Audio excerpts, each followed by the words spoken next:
strange. Here I come, but I ain't the same. Mama, I'm coming home. What is meant by the phrase, "Step on a crack, break your mother's back"?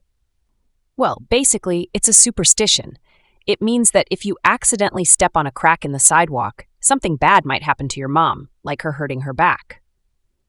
Of course, we all know that stepping on a crack won't actually physically injure your mom, but it's a way of saying that even small things can sometimes be associated with bad luck. You